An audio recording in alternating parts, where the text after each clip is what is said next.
Hello, guys. Well, you know what? We actually had a fantastic night of boxing last night. First of all, thank you everyone who joined the live stream.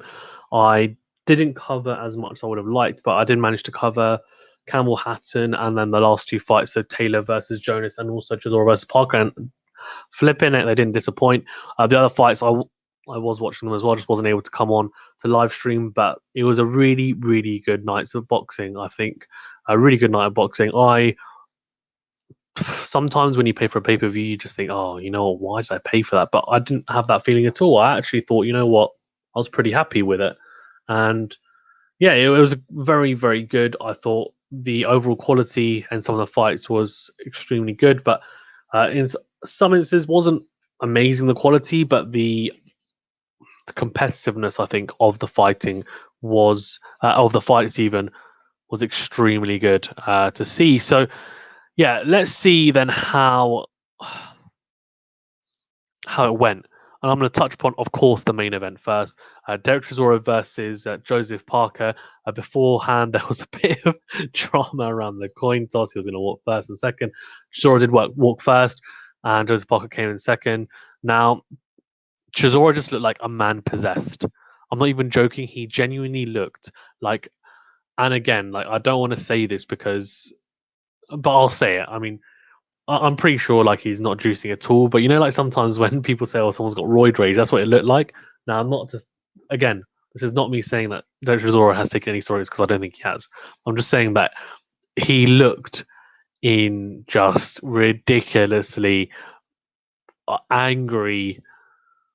I mean, he just looked ridiculously angry, so angry and concentrated, and just like a killer. Like his face.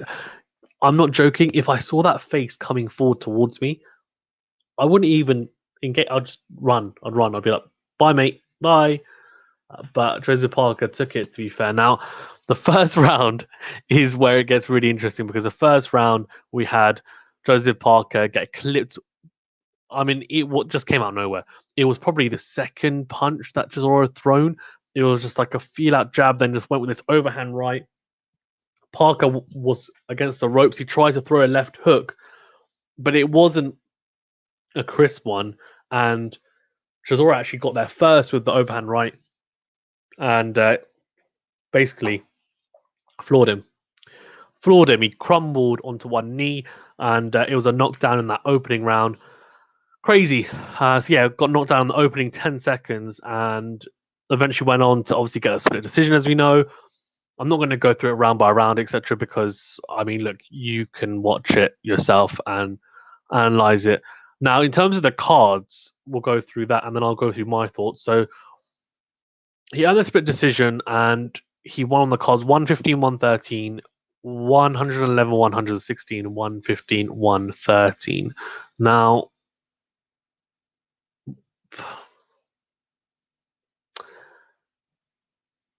interesting is how I say that.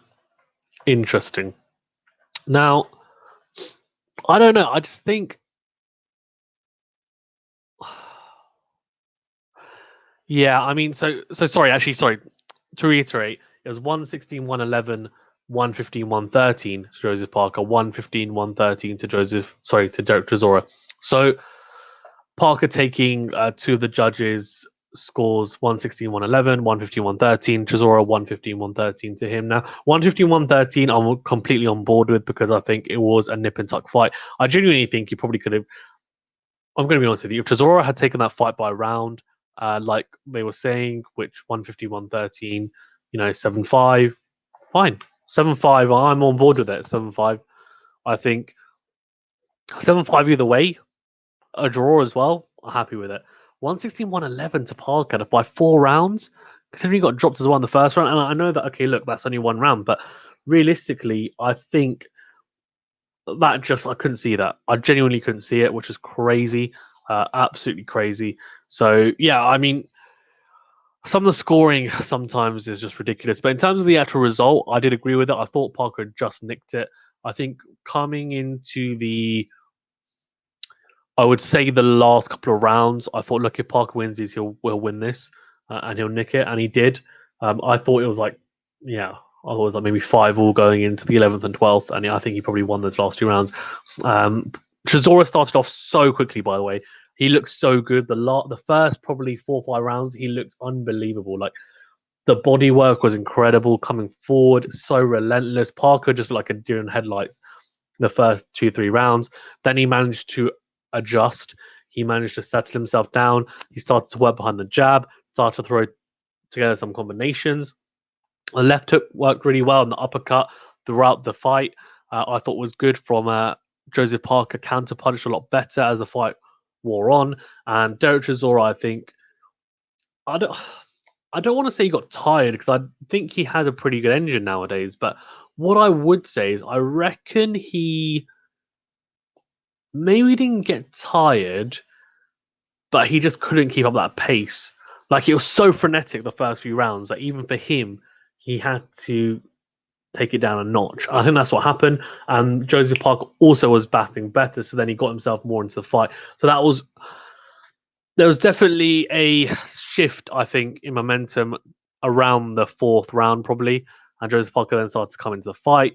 He was jabbing a lot better as well. So overall, it was just really impressive stuff from both in terms of the competitive nature of it. I was expecting probably a little bit more from Joseph Parker, being a former world champion. He should really, and look, this is no disrespect to Dereck Chisora, but I know Dereck Chisora is completely game. I know that he's rejuvenated himself, and this older version of Dereck Chisora, we can't take it as a 38-year-old version because I reckon this is one of the best versions we've ever seen. One of the best versions. Not saying he's the best, but one of the best. Given I genuinely think he's a lot fitter than he was in his younger years to a degree in some of the fights, etc. So, yeah, I mean, look, he's still a very, very good fighter. He obviously fought very well against Usyk as well. But Parker being a former world champion, he should be beating Chisora quite easily. And the fact that he didn't, you can cite 2 things. One is he's maybe missing that little bit of killer instinct, which a lot of people have been saying, and maybe just hasn't really improved as much as he should have been. Or 2, it just might be, look, he's got a new trainer. Andy Lee, right, is in the corner. And the fact that he got clipped first round as well isn't surprising. He's caught him cold, and he hasn't really fought amazing opposition for quite a couple of years now. So, look, I think Joseph Parker definitely deserved a winner, I would say, in my eyes. But what I would also say is the fact that they wanted the rematch after, I'm all for it. I think they should run it back because Dereck Chisora was really aggrieved after, said he's really unhappy, really upset. Boxing hates him, etc. And I knew it because I just had a feeling that Joseph Parker would get the win, and I just knew that Dereck Chisora would be really unhappy about it. But look, it's up to him, and I understand why he might feel that way. The Usyk one definitely lost that one. This one, if he'd got it, I wouldn't have complained. I think it could have gone either way. A couple of swing rounds as well in there. So, yeah, really, really action-packed fight. I think Joseph Parker, if you're a Joseph Parker fan, you're probably slightly disappointed. If you're a Dereck Chisora fan, you're probably thinking, I saw a lot of people say that he got robbed. I don't think he got robbed. I think it was a close fight. Personally. Right, okay, let's go on to the other bits in the card. So I want to touch upon the co-main event first, Taylor versus Jonas. Now, what a fight that was. Some of the work done by both, incredible. It's interesting. I actually watched Chisora Parker without commentary, but Taylor Jonas I watched with the commentary. And I kind of wish I didn't now because after on Twitter, I had a lot of people saying, I actually think Jonas won that because a lot of the work was on the gloves of Jonas. And I actually was saying that on my live stream. I said a lot of the work from Katie Taylor, because she can be a little bit one-dimensional in the sense that she has these short flurries, but they're all straight punches, and she's looking to headhunt as well. And Jonas was covering up, and she was just really taking on the gloves, and those are not scoring shots. But there was some good work as well to the body from Taylor in spurts as well, and some good hooks, etc. So good combinations overall. Jonas, for me, I reckon going into that last round, I reckon it was 5-4 Taylor. That's how I had it. But I do think, and I'm completely happy to say this, is that the commentating was a little bit biased towards Case Taylor. I wouldn't say it was terrible. I thought they did give Jonas her credit for the most part, but Look, I think there definitely was some work, which Carl Froch alluded to after, which was on the gloves. And realistically, Kate Taylor has quicker hands than Natasha Jonas, but Natasha Jonas was counterpunching so well. The right hook counterpunch was incredible to see. I thought it was really, really good. And I think genuinely, she was just, yeah, I thought she was really impressed with Natasha Jonas. I wouldn't have mind if she got the win, to be honest with you, because there are a couple of swing rounds in there as well. But yeah, I mean, Kate Taylor took it 96 94, 96 95, 96 95. So unanimous decision. But look, I think the fact that there was a 10-10 round in there for a couple of the judges just shows how close it was. And Natasha Jonas, some of the combinations she put together were incredible. I mean, she was going like body, head, body, body, head, body, head. It was just like some 3, 4, 5 punch combinations. Really, really impressive. Southpaw as well. And the counter right hand was really impressive all night. The body work from both really impressive. Katie Taylor, I think, was not fantastic at the start. She grew into a little bit, and then she finished off well. And I think the issue that I have is, maybe Natasha Jonas isn't as savvy as Katie Taylor, but especially in the last 10 seconds of some rounds, Katie Taylor would probably have lost that round, but then she just, next thing you know, she just throw the kitchen sink.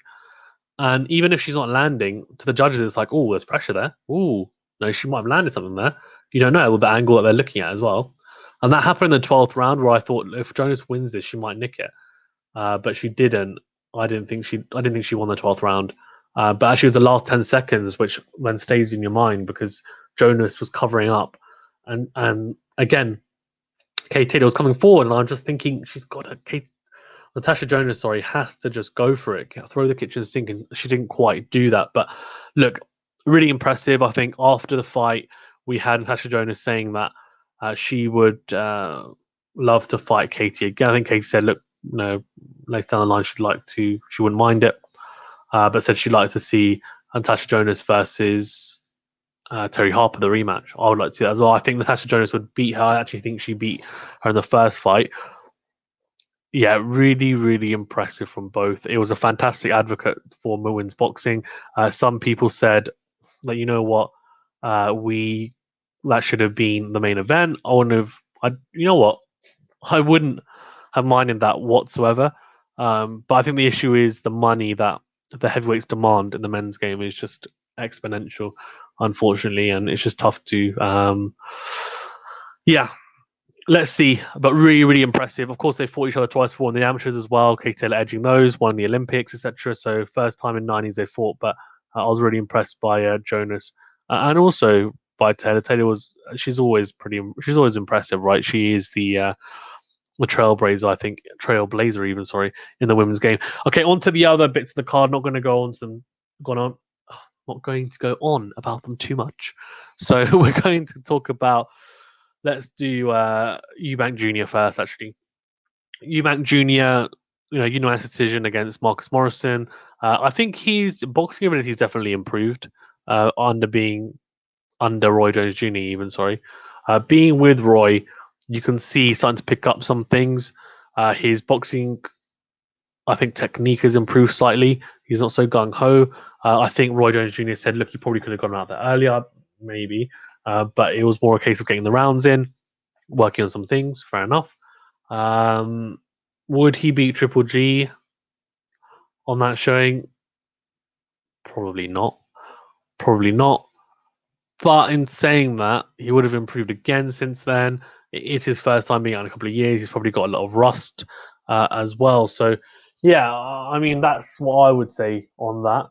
And yeah, I think for me, it was an interesting one. It was an interesting one, but it was nice to see him out. Also, he looks to have matured as well. The way he speaks, the way he holds himself, definitely matured.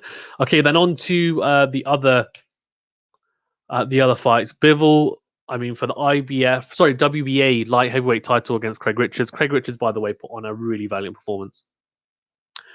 I thought it was really valiant. I'm not going to lie to you. I was really, really impressed by it.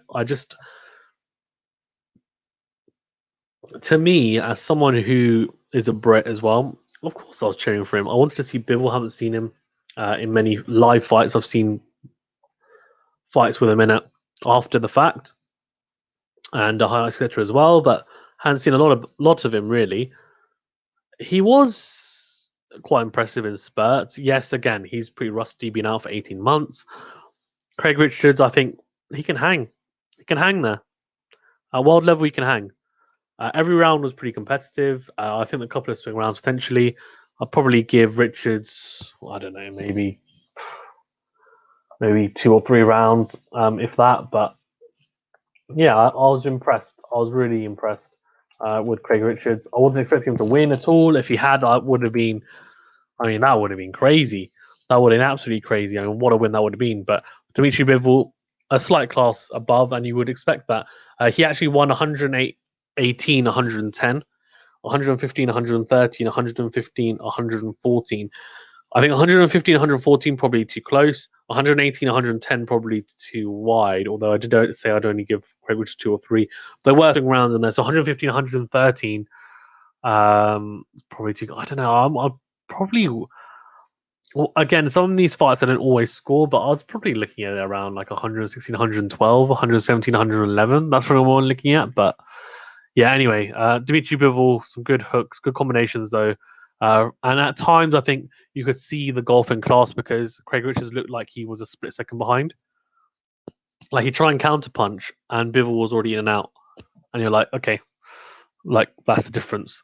That is the difference. But yeah, really, really spirited performance. He can only take good things from that. And I'm really looking forward to seeing Craig Richards in some of these so-called domestic fights, but against some of the other guys from the UK who have been at world level or are looking to go to world level. Like, who wouldn't want to see Craig Richards against Anthony Yard?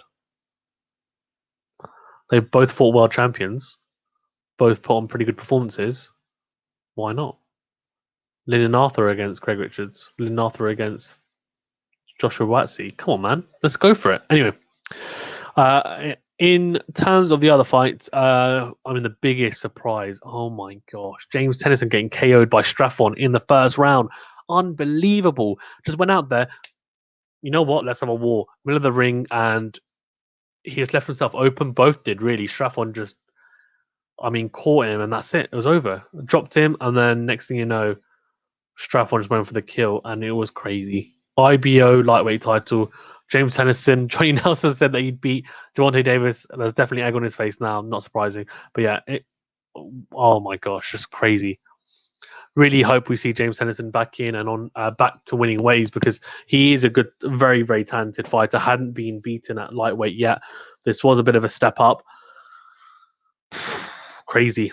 Straffon as well. Now we'll be looking at the big boys. The Haneys, the Lopez's, the Garcias, the Davises. That's what he'll be looking to. He's got IBO world title. The next thing is to get a perceived proper world title. Johnny Fisher, my man, the guy who I've interviewed a couple of times. Go and check out the interviews if you want. Yeah, really, really, really nice guy, Johnny Fisher, and I think he won't mind me saying that he probably was a little bit gung ho with the right hand, throwing it too much, and then the jab probably not working as much as he should have. He did cite that after, and then the right hand I think was throwing too much, and then eventually he did get Phil Williams out of there, but it was probably a little bit messy. I think, was it better than the first performance? I mean, it's short notice though. To be fair, I think he's a little bit gung ho. Got him out in the third round, but it's all learning. It's all learning. I think he said that as well, and that's the right thing to say. In terms of the other two fights, Campbell Hatton, decision in 4 rounds as well. He looked a lot more composed. His work was a lot better in terms of accuracy. Looked a lot less messy, more accomplished. Yes, he's still got a long way to go. Still very raw, but let's see what he can do. And then Scott Fitzgerald got the KO in his return to the ring. A tune-up fight. Good to see him. He was on Facebook as well. Really, really good win for him. Okay, in terms of the overall card, I thought I was pretty impressed by it. If I was to give it a rating out of 10, I'd say I was actually quite impressed by it, to be honest with you. On paper, some of them look pretty one-sided, but overall, I think the 2 main events were very, very close. Yeah, Bivol Richards was close as well. 7 out of 10, I reckon. Solid 7. But yeah, it was really good. Anyway, guys, thank you very much for tuning in. Please remember to like this video and subscribe to the channel if you aren't already. And of course, click the notification bell as well to get alerted to all the new videos. Thank you very much. And I'll see you on the next video.